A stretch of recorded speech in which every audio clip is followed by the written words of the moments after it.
First, you have some time to look at questions 1 to 7.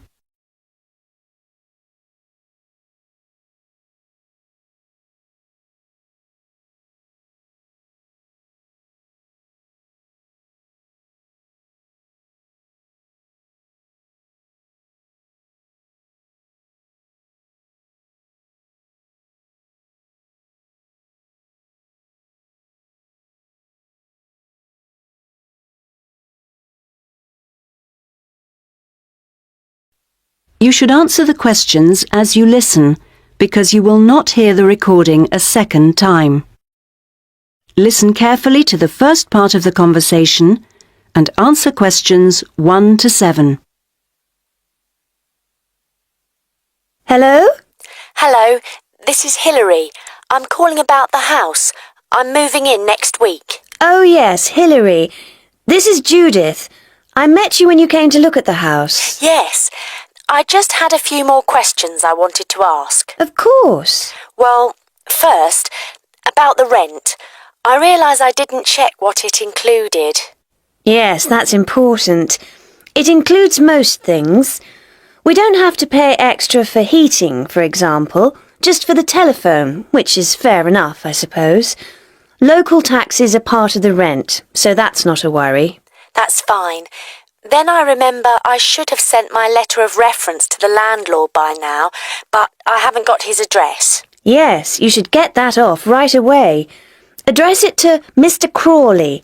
He's at 14 King Street. Is that in Exford? Yes. And then you'll need to put the postcode, of course.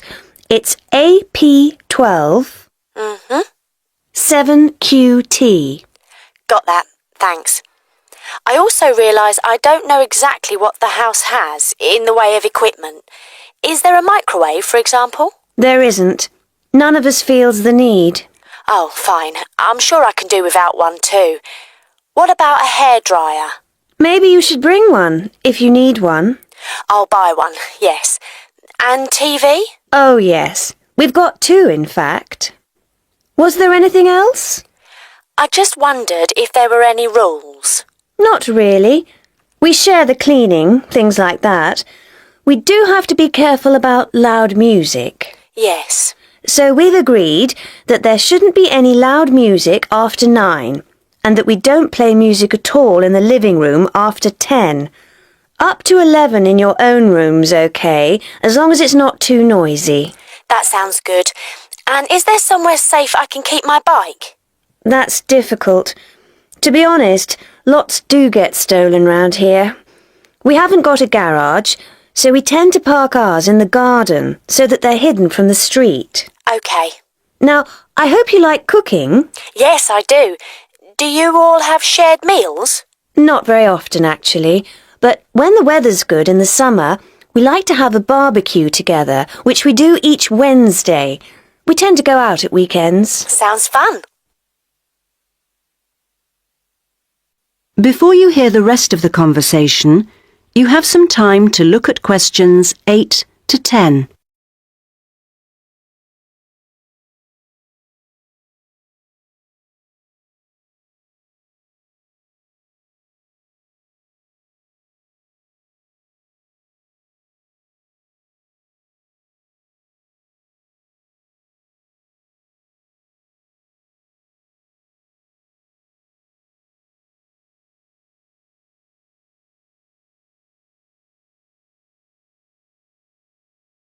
Now listen and answer questions 8 to 10. Are you familiar with this area? A bit. Actually, there are a few things that I'd like to know the location of. A bank, for example. Yes, there's one quite close. You just go up to the junction near the house, the one where 4 roads meet, and go straight ahead and then take the second left. It's a little way down there on the left-hand side. That's convenient. Another thing is that I'd like to check my emails quite often. I was wondering how far away an internet cafe was. Well, there are a couple actually, but one's much cheaper than the other. The one I use is very handy. You just go up to the big junction and then, well, I go straight ahead and then turn right so that it's on the right-hand side. Fine. And one last thing. Uh-huh. I need to go to the post office quite often. I'm hoping there's one quite close to the house. You're in luck. You'd walk up to the big junction and then, if you want a nice route, take the street that's slightly to the right. Then you'd want the second left and you'd find it on the right side of the street. Well, it all sounds great. So, we'll see you in a couple of days' time? Yes. OK. Bye. Bye. That is the end of part 1. You now have half a minute to check your answers.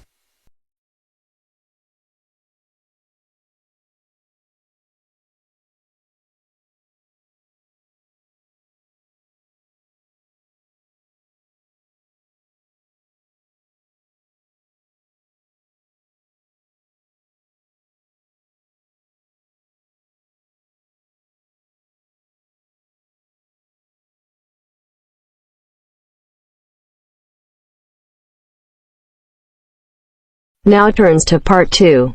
Part 2. You will hear a lecture on bird migration. First, you have some time to look at questions 11 to 17.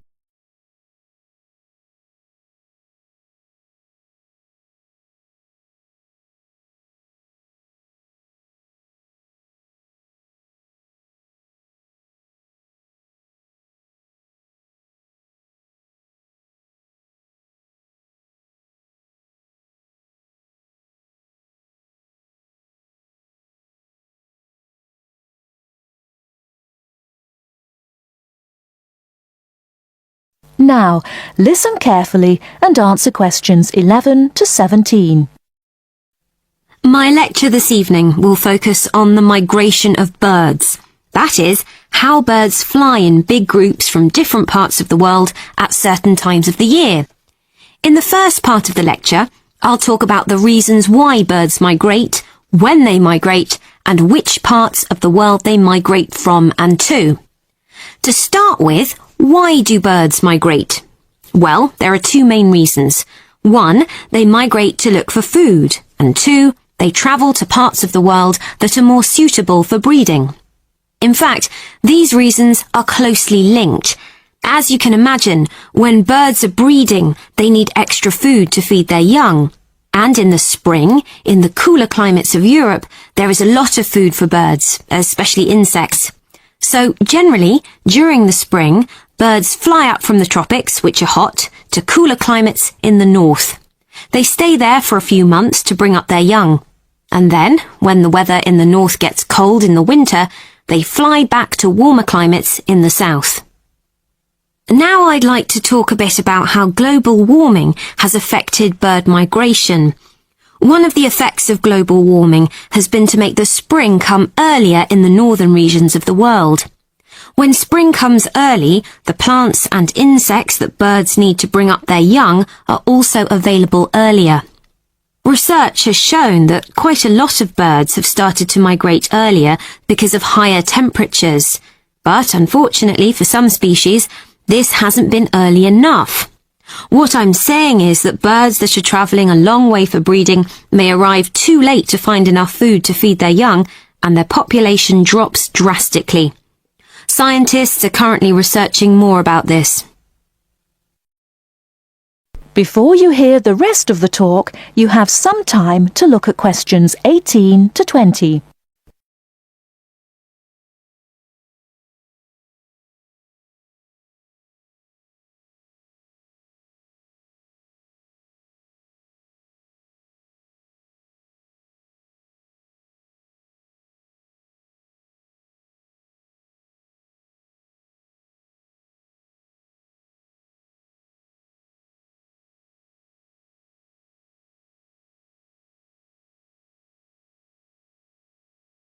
Now listen and answer questions 18 to 20.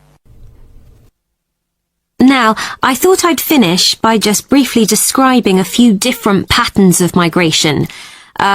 Migration varies with the type of bird and the area they come from. For example, one kind of migration is partial migration.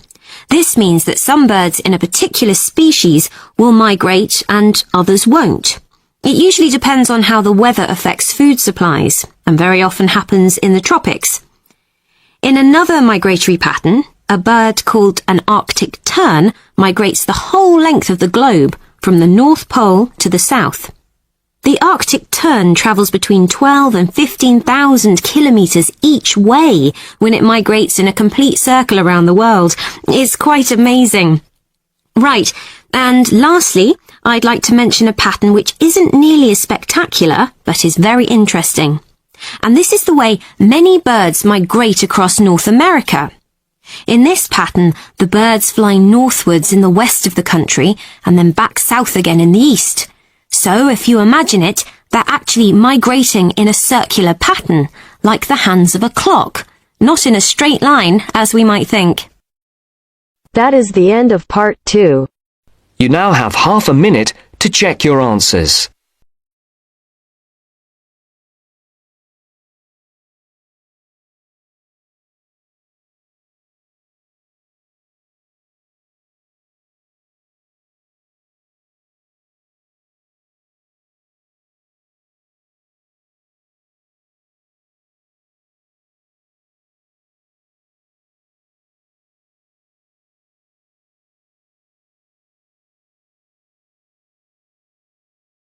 Now turns to part 3. Part 3. You will now listen to a talk on bicycles. First, you have some time to look at questions 21 to 25.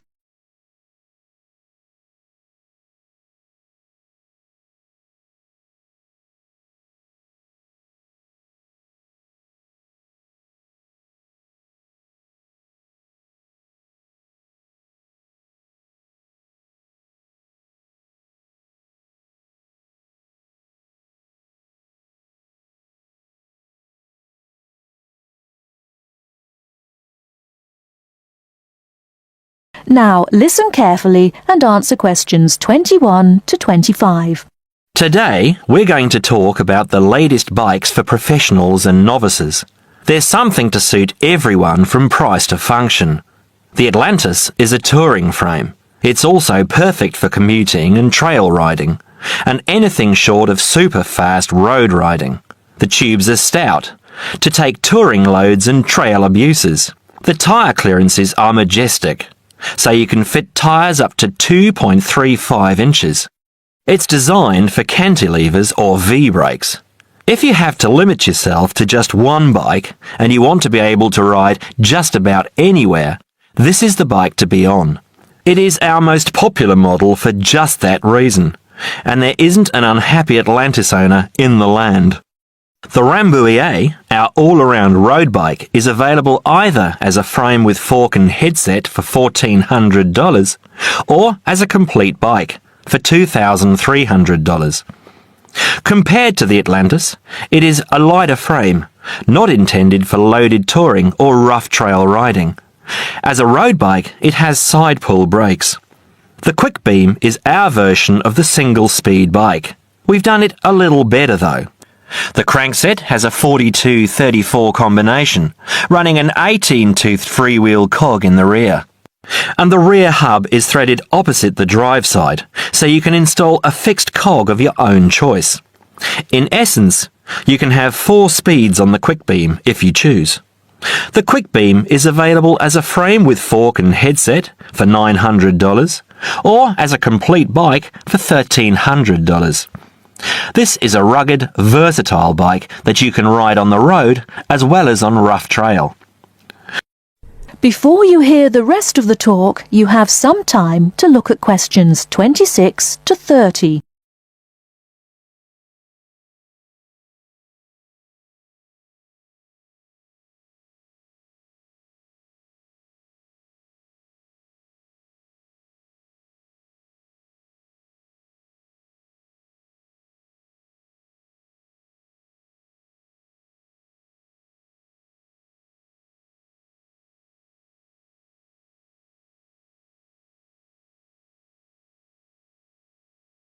Now listen and answer questions 26 to 30.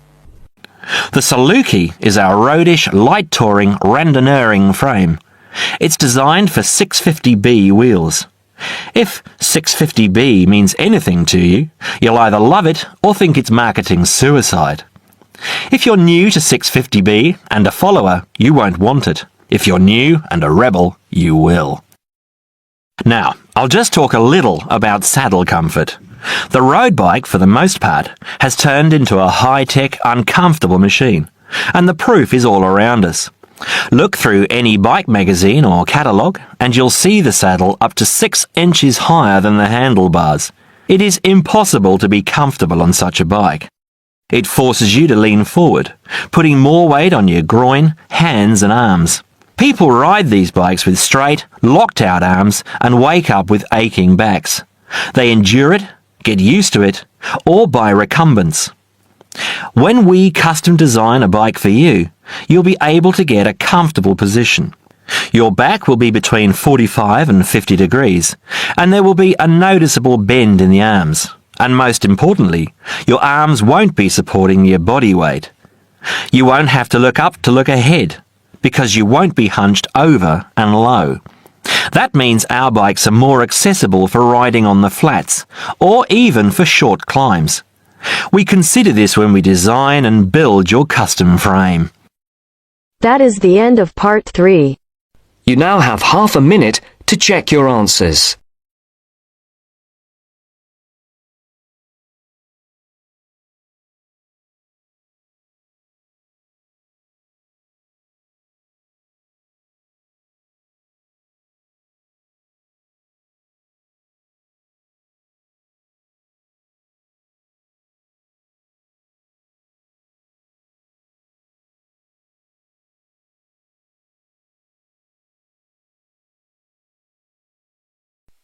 Now turns to part 4. Part 4. You will hear a part of a lecture about learning and bilingualism. First, you have some time to look at questions 31 to 40.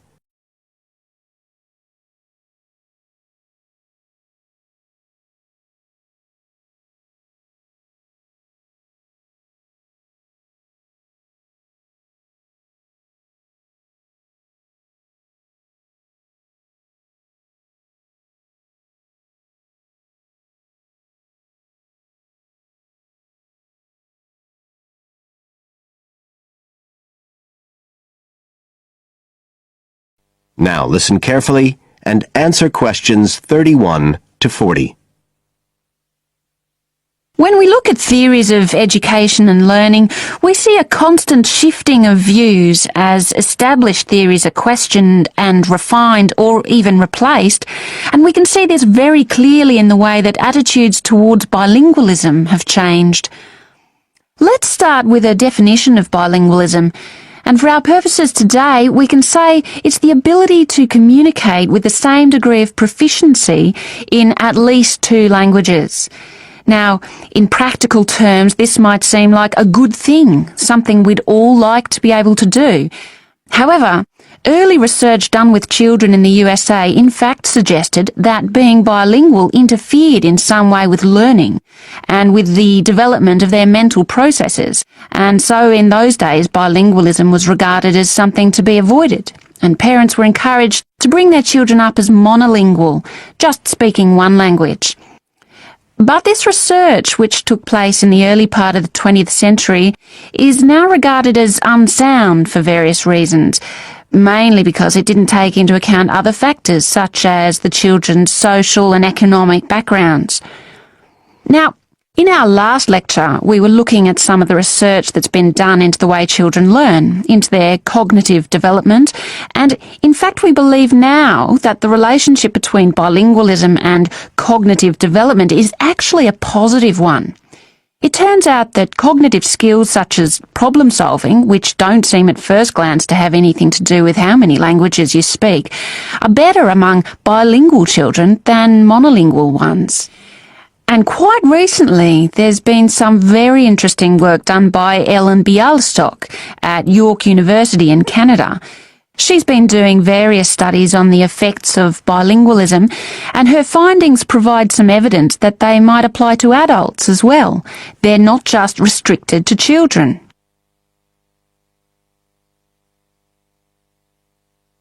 So how do you go about investigating something like this? Well, Dr. Bialystok used groups of monolingual and bilingual subjects aged from 30 right up to 88. For one experiment, she used a computer program which displayed either a red or a blue square on the screen. The coloured square could come up on either the left-hand or the right-hand side of the screen. If the square was blue, the subject had to press the left shift key on the keyboard, and if the square was red, they had to press the right shift key. So they didn't have to react at all to the actual position of the square on the screen, just to the colour they saw. And she measured the subject's reaction times by recording how long it took them to press the shift key and how often they got it right. What she was particularly interested in was whether it took the subject longer to react when a square lit up on one side of the screen, say the left, and the subject had to press the shift key on the right-hand side. She'd expected that it would take more processing time than if a square lit up on the left and the candidates had to press a left key. This was because of a phenomenon known as the Simon effect, where basically the brain gets a bit confused because of conflicting demands being made on it. In this case, seeing something on the right and having to react on the left. And this causes a person's reaction times to slow down. The results of the experiment showed that the bilingual subjects responded more quickly than the monolingual ones. That was true both when the squares were on the correct side of the screen, so to speak, and even more so when they were not. So, bilingual people were better able to deal with the Simon effect than the monolingual ones. So, what's the explanation for this? Well, the result of the experiment suggests that bilingual people are better at ignoring information which is irrelevant to the task in hand and just concentrating on what's important. One suggestion given by Dr. Bialystok was that it might be because someone who speaks two languages can suppress the activity of parts of the brain when it isn't needed. In particular, the part that processes whichever language isn't being used at that particular time. Well, she then went on to investigate that with a second experiment. But again, the bilingual group performed better. And what was particularly interesting, and this is, I think, why the experiments have received so much publicity, is that in all cases, the performance gap between monolinguals and bilinguals actually increased with age, which suggests that bilingualism protects the mind against decline. So, in some way, the lifelong experience of managing two languages may prevent some of the negative effects of ageing. So that's a very different story from the early research. So what are the implications of this for education? That is the end of part 4. You now have half a minute to check your answers.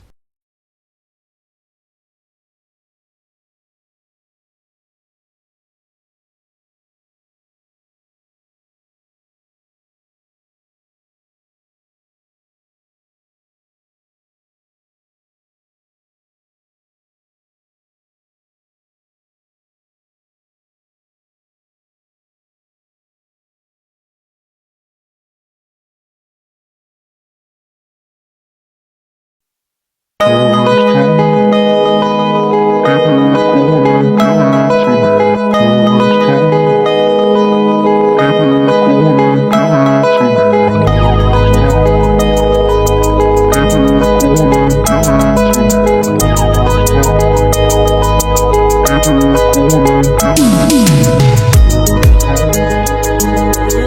to